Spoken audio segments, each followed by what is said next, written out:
The Lost Boy. In a small town, nestled among rolling green hills, where a gentle river wound through like a silk ribbon, there lived a boy named Arun. He wasn't a bad kid, just lazy. Arun had no particular dreams, no enthusiasm for studying or working. Day after day, he spent most of his time sitting beneath the old tamarind tree in his backyard, daydreaming, watching the clouds drift by, and listening to the wind rustle through the rooftop. Arun's parents were humble laborers. They weren't wealthy, but they did everything they could to give their son a good education. They patiently offered advice, emphasizing the value of time, but Arun continued to delay, make excuses, and avoid effort. One morning, the town buzzed with rumors about a strange visitor, a peculiar old man with cloud-white hair, always carrying a worn leather bag. He often sat silently beneath the ancient banyan tree in the town square, watching people come and go with a contemplative gaze. People said he was a sage who had traveled far and wide, met countless people, and carried with him an endless trove of unusual stories. Curious, or perhaps just bored, Arun decided to visit the old man.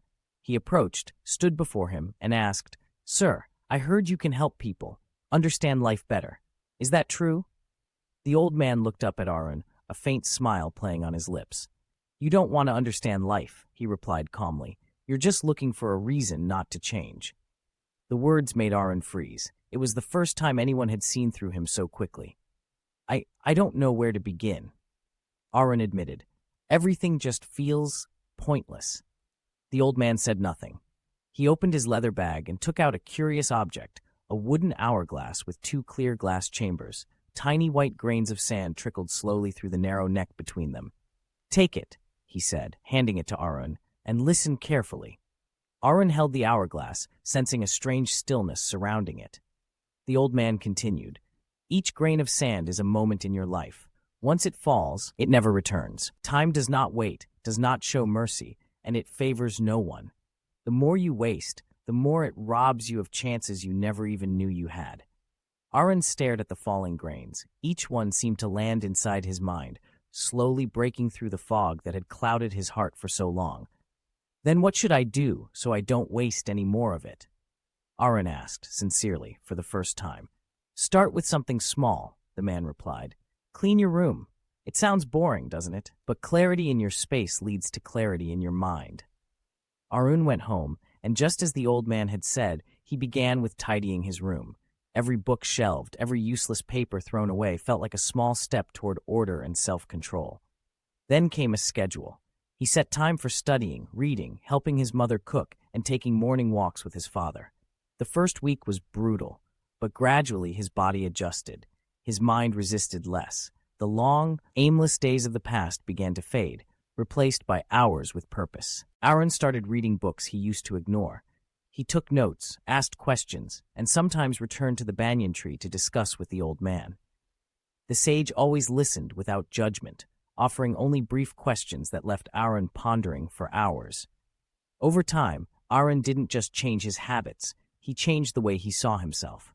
Once, during a quiet drizzle under the banyan tree, Arun asked, "Is it ever too late to start over, sir?" The old man smiled. "The only time it's too late is when one no longer breathes. As long as you can still hear your heartbeat, it's never too late." Years passed. Arun grew into a thoughtful young man. Slowly but steadily, he reached his goals.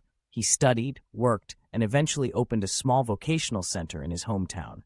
He passed on the lesson of time to children just like he had once been, dreamy, idle, and searching for reasons to delay life. The hourglass still sat in a place of honor on Arun's bookshelf, a symbol of the turning point in his life.